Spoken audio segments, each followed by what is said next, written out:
தமிழக முதல்வர் அவர்களுடைய சிந்தையில் உதித்த திட்டமான மக்களுடன் முதல்வர் என்ற திட்டத்தின்படி சென்னை பெருநகரத்திற்குட்பட்ட 200 வார்டுகளிலும் மக்களுடைய தேவைகளை அறிந்து அந்த தேவைகளுக்கு அவர்களுடைய கோரிக்கைகளுக்கு ஏற்ப உடனடியாக தீர்வு காணுகின்ற வகையில் அனைத்து துறையினுடைய அதிகாரிகளையும் ஒரே இடத்தில் வரவழைத்து அவர்களுடைய கோரிக்கையை பதிவு செய்து அவருடைய கோரிக்கைக்கு எடுக்கப்படுகின்ற நடவடிக்கைகளை தொடர் நடவடிக்கையாக அவர்களுக்கு தெரியப்படுத்தி உடனடியாக தீர்த்து வைக்கக்கூடிய பிரச்சனைகளை அந்த இடத்திலேயே தீர்த்து வைத்து ஒரு பெரிய அற்புதத்தை நடத்தி கொண்டிருக்கின்ற அரசு திராவிட மாடல் அரசு என்பதற்கு இந்த மக்களுடன் முதல்வர் என்ற ஒரு திட்டம் ஒரு சான்றாக இருக்கின்றது. இந்த மகத்தான திட்டத்தில் ஒவ்வொரு முகாமிலும் 1000 பேர்களுக்கு குறைவில்லாமல் கோரிக்கை வரப்பெறுகின்றது. அப்படி கணக்கிட்டு பார்த்தால் 2 லட்சம் மக்கள் இந்த முகாமால் அவர்களுடைய கோரிக்கைகளை உரிய அதிகாரிகளுக்கு ஒரே இடத்தில் தெரியப்படுத்தி நிவாரணம் பெறுகின்ற ஒரு நல்ல முயற்சியாக மக்கள் பெரிதும் இந்த முயற்சியால் மாண்புமிகு தமிழக முதல்வர் அவர்களையும் பெருநகரத்தையும் வெகுவாக மகிழ்ச்சியோடு பாராட்டுகிறார்கள். அந்த வகையில் இன்றைக்கு எழும்பூர் சட்டமன்ற தொகுதிக்குட்பட்ட வார்டு எண் 78 நம்முடைய பெருநகரத்துடைய வணக்கத்துக்குரிய மேயர் பிரியா அவர்களும் இந்த மண்டலத்துடைய மண்டல குழு தலைவர் சரிதா மகேஷ்குமார் அவர்களும் முன்னாள் சட்டப்பேரவை உறுப்பினர் தாயக அன்பிற்கினிய KS ரவிச்சந்திரன் அவர்களும் இந்த வார்டினுடைய மாநகராட்சி மாமன்ற உறுப்பினரும் நிலைக்குழுவினுடைய அப்பாயின்மெண்ட் கமிட்டியுடைய உறுப்பினருமாகிய கோ வேலு அவர்களும் மாநகராட்சி மாமன்ற உறுப்பினர்கள் சுமதி அவர்களும் புனிதவதி எத்ராசன் அவர்களும் மாநகராட்சி மாமன்ற உறுப்பினர் ராஜேஸ்வரி ஸ்ரீதர் அவர்களும் அருமையண்ணன் ஏகப்பன் போன்றவர்களும் இந்த நிகழ்விலே பங்கேற்று பெருந்திரளாக மக்களுடைய தேவைகளை அறிந்து பூர்த்தி செய்கின்ற பணிக்கு அரசோடு திராவிட முன்னேற்ற கழகமும் கைகோர்த்து நிற்கின்றது. இந்த மிக்ஜாம் புயலால் பாதிக்கப்பட்டவங்களுக்கு கணக்கெடுத்தோம். ரேஷன் கார்டு இருக்கவங்களுக்கு கொடுக்கப்பட்டோம், கொடுக்காதவங்களுக்கு கணக்கெடுத்த ஒரு 6 லட்சம் பேர். அவங்களுக்கு எப்போ அந்த 6000 ரூபாய் கிடைக்கும் சொல்லி மிகப்பெரிய எதிர்பார்ப்பு இருக்காங்க. அதுக்கான முதலில் நிஜாம் புயலை பொறுத்தளவில் பாதிப்புக்கு உள்ளான அனைவருக்கும் 6000 ரூபாயை மாண்புமிகு முதலமைச்சர் அவர்கள் வழங்கியிருந்தார்கள். அதில் விடுபட்டு போனவர்கள் திரும்பவும் அப்பீல் செய்யலாம் என்ற அறிவிப்பும் விடுக்கப்பட்டிருக்கின்றது. அந்த அறிவிப்பின்படி மனு செய்தவர்களுக்கு பாகமாக கொடுத்து கொண்டு வருகின்றார்கள். நிலுவையிலே இருக்கின்ற மனுக்களுக்கும் உடனடியாக தீர்வு காண சொல்லி மாண்புமிகு முதலமைச்சர் அவர்கள் உத்தரவிட்டிருக்கின்றார். வெகு விரைவில் தகுதியான அனைத்து மனுக்களுக்கும் நிஜாம் புயலின் பாதிப்பின் போது ஏற்பட்ட பாதிப்பை உணர்ந்து அவர்களுக்கு நிவாரணம் வழங்கப்படும் என்பதை தெரிவித்துக் கொள்கிறேன். ராமர் பூஜை விவகாரத்தில் தவறான கருத்தை பரப்பியவங்க மீது எவ்வளவு பேர் மேல் நடவடிக்கை எடுத்திருக்கிறீங்க? எதுவும் புகார்கள் பதிவு செய்ய நிச்சயம் ஆங்காங்கு அது சம்பந்தமான புகார்கள் அளிக்கப்பட்டு வருகின்றன. உதாரணத்திற்கு பல இடங்களில் இந்த ராமர் கோவிலுடைய திறப்பு விழாவை முன்னிட்டு தமிழகத்தில் இனத்தால் மதத்தால் மக்களை பிரித்து கலவரம் உண்டாக்கலாம் என்று நினைத்தவர்கள் கடைசியில் ஏமாற்றத்தை தழுவினார்கள். ஒரு சில இடங்களில் எங்கள் திருக்கோயிலுடைய ஈவோக்களே தாக்கப்பட்டிருக்கின்றார்கள். ஒரு சில திருக்கோயில்களில் யாருடைய முன் அனுமதியும் பெறாமல் குண்டர்களை வைத்து திருக்கோயிலுடைய LED திரைகளை அமைத்து ஏதோ அவர்கள் வீட்டு விசேஷத்தை போல் திருக்கோயில்களை பயன்படுத்தி கொண்டிருக்கின்றார்கள். இவை எல்லாவற்றையும் சமாளித்து ஒரு பெரிய கலவரத்தை உண்டாக்கலாம் என்று நினைத்தவர்களுக்கு மாண்புமிகு தமிழக முதல்வர் திராவிட மாடல் ஆட்சியிலே ஏமாற்றம் தான் பரிசாக கிடைத்தது.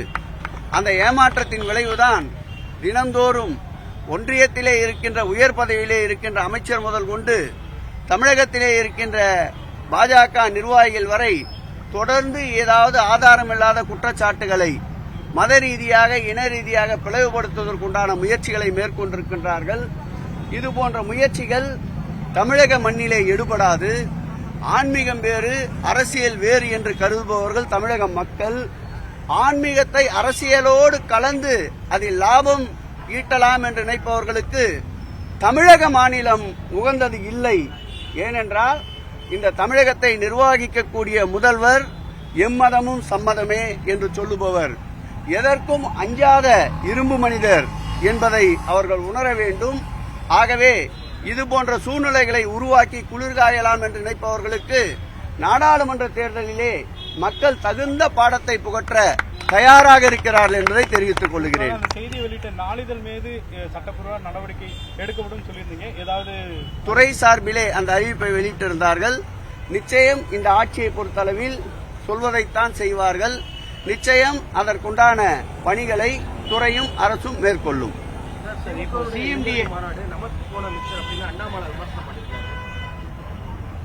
அவருக்கு எப்பயுமே தின்பண்டங்கள் மீதுதான் ஆசை. உதாரணம் சொல்ல கூட தெரியாது. அவர் காலத்தில் அவர் இந்த பொறுப்புக்கு வருவதற்கு முன்பு ஒரு கிளைக்கழகத்தில் ஒரு கொடியை கூட கட்டியவர் இல்லை. ஒரு துண்டு 30-40 என்று சொல்லப்படுகின்ற போஸ்டரை கூட ஒட்டியவர் இல்லை. ஒரு துண்டு பிரசுரத்தை கூட அளித்தவர் இல்லை. கொடி கட்டியவர் இல்லை. பொதுக்கூட்டங்களில் பேசியவர் இல்லை. பொதுக்கூட்டம் போட்டவர் இல்லை. அவருக்கெல்லாம் மாநாடை பற்றி என்ன தெரியும்? ஆகவே இந்த மாநாடு என்பது கொள்கை ரீதியாக கூட்டப்பட்ட ஒரு மாநாடு. இந்த மாநாட்டினுடைய செயலை, இந்த மாநாட்டுடைய வெற்றியை சீர்குலைக்க வேண்டும் என்றுதான் அன்றைக்கு விதிக்கப்படாத தடையை விதித்ததாக பொய் பிரச்சாரம் பரப்பினார்கள். வழிபாட்டுகளுக்கு தடை என்றார்கள், உணவு வழங்குவதற்கு தடை என்றார்கள். அதெல்லாம் இல்லை என்பதை நிரூபிக்கின்ற வகையில் அன்றைய ராமர் தினத்தன்றே, ராமர் கோயில் திறப்பு தினத்தன்றே தமிழகத்திலே இருக்கின்ற 3 பிரசித்தி பெற்ற கோயில்கள், ஆனைமலை மாசாணி அம்மன் கோயில், நம்முடைய பவானி அம்மன் பெரியபாளையத்திலே இருக்கின்ற கோயில், மேல்மலையனூர் அங்காளம்மன் கோயில்களில் முழுவேளை அன்னதான திட்டத்தை மாண்புமிகு முதலமைச்சர் அவர்கள் அன்றைக்கு துவக்கி வைத்தார்கள். இதுவரையில் இந்த ஆட்சி பொறுப்பேற்ற பிறகு 9 திருக்கோயில்களில் 3 நேர அன்னதான திட்டத்தை தொடங்கி வைத்திருக்கின்றோம். 17 திருக்கோயில்களில் ஒருவேளை அன்னதான திட்டத்தை மீண்டும் வழங்கி இருக்கின்றோம். இந்த ஆட்சி ஏற்பட்ட பிறகு ஒரு நாளைக்கு 92,000 பக்தர்கள் உணவருந்திக் கொண்டிருக்கின்றார்கள். ஒரு ஆண்டிற்கு 105 கோடி ரூபாயை இந்த ஆட்சி ஏற்பட்ட பிறகு செலவு செய்து கொண்டிருக்கின்றோம். 20 திருக்கோயில்களில் முழு நேர அன்னப்பிரசாத திட்டத்தை செயல்படுத்திக் கொண்டிருக்கின்றோம். பழனியிலே தைப்பூசத்திற்கும் பங்குனி உத்திரத்திற்கும் தினந்தோறும் 10,000 பக்தர்களுக்கென்று 2 லட்சம் பக்தர்களுக்கு உணவு வழங்கி கொண்டிருக்கின்றோம். பழனி கல்லூரியிலே ஒரு நாளைக்கு 4,000 சிறார்களுக்கு காலை சிற்றுண்டியை வழங்கிக் கொண்டிருக்கின்றோம். நெல்லையப்பர் திருக்கோயிலில் திருவிழா காலங்களில் 500 பேர்களுக்கு தினந்தோறும் உணவளித்துக் கொண்டிருக்கின்றோம். திருப்பட்டூர் பிரம்மபீஸ்வரர் திருக்கோயிலில் வேழந்தோறும் 500 பேர்களுக்கு உணவருந்திக் கொண்டிருக்கின்றோம். அதேபோல் நம்முடைய வடலூர் வள்ளலார் கோயிலில் தைப்பூச திருநாளை முன்னிட்டு 3 நாட்களுக்கு ஒரு நாளைக்கு 10,000 பேர் என்று 30,000 பேர்களுக்கு உணவினை வழங்கிக் கொண்டிருக்கின்றோம். இப்படி அட்சய பாத்திரமாக இருக்கின்ற இந்த ஆட்சியை ராமர் தினத்தன்று நாம் எங்கும் அன்னதானத்தை தடை செய்தோம் என்று பரப்புகின்ற விஷமத்தை மக்கள் செய்மடுக்க மாட்டார்கள். பக்தர்களும் இது குறித்து எந்தவிதமான ஒரு சுணக்கமும் ஏற்படாது. பக்தர்கள் மனநிறைவோடு இந்த ஆட்சியை பொறுத்தளவில் அன்னதான பிரபு மாண்புமிகு தமிழக முதல்வர் ஆட்சி என்பதை உணர்ந்திருக்கின்றார்கள். சிஎம்டிஏ அதை முச்சிடலாம தைப்பூச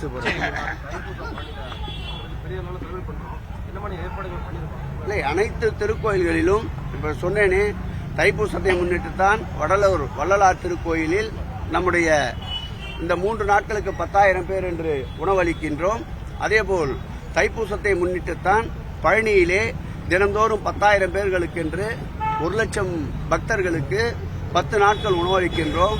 போதிய அளவிற்கு காவல்துறை பாதுகாப்பு, மின்சார வசதி, குடிநீர் வசதி, கழிப்பிட வசதி, சிறப்பு பேருந்துகள் போன்றவற்றை இயக்க உத்தரவிட்டிருக்கின்றோம். அனைத்து நிலை அதிகாரிகளும் எந்தவிதமான விடுப்பும் இல்லாமல் முழு நேரம் பணியிலே இருக்க வேண்டும் என்று உத்தரவு பிறப்பிக்கப்பட்டிருக்கின்றது.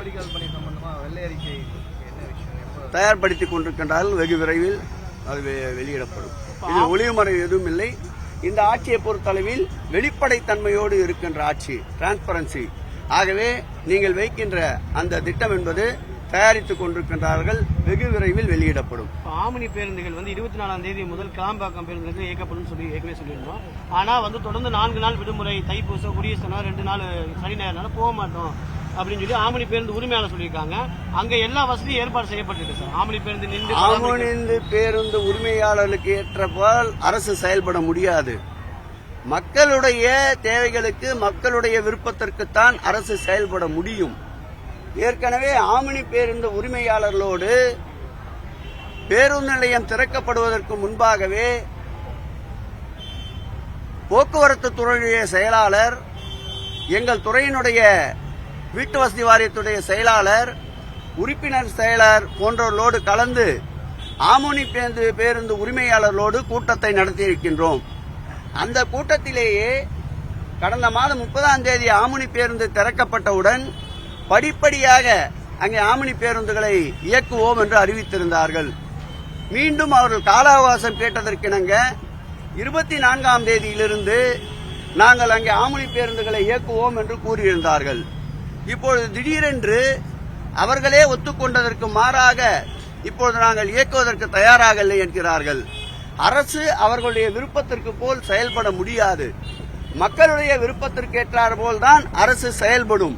ஆகவே இன்றையிலிருந்து ஆமணி பேருந்துகள் கோயம்பேடிலிருந்து இயக்குவதற்கு முழுமையாக தடை செய்யப்படும்.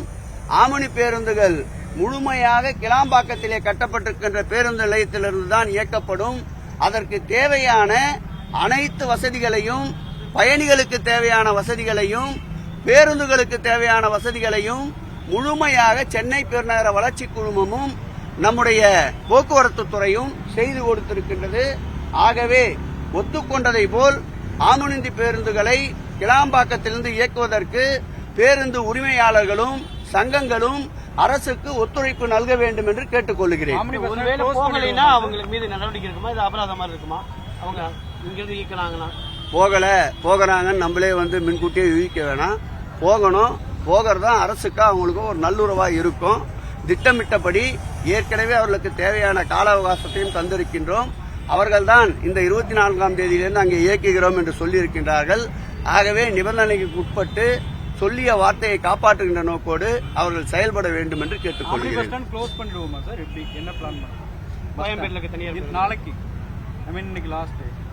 இன்றைக்கு அவர்களுடைய முடிவை பொறுத்து அடுத்த கட்ட முடிவை போக்குவரத்து துறையோடு இணைந்து நம்முடைய சென்னை பெருநகர வளர்ச்சி குழுமம் முடிவெடுக்கும். 86 ஏக்கரிலே கட்டப்பட்டிருக்கின்ற அந்த பேருந்து நிலையம் திட்டமிட்டு கட்டியிருக்கின்றோம். அவர்கள் வைத்த கோரிக்கை அனைத்தையும் நிறைவேற்றி தந்திருக்கிறோம். அவர்கள் ஆமணி பேருந்து நிலையத்திற்காக சர்வீஸ் செய்வதற்கும் நிறுத்தப்படுவதற்கும் தனியாக ஒரு டெப்போவை கேட்டார்கள். 28 கோடி ரூபாய் செலவில் முடிச்சூரில் ஒரு ஆமணி பேருந்துகளுக்காக ஒரு பேருந்து பராமரிப்பு நிலையத்தையும் கட்டிக் கொண்டிருக்கிறோம்.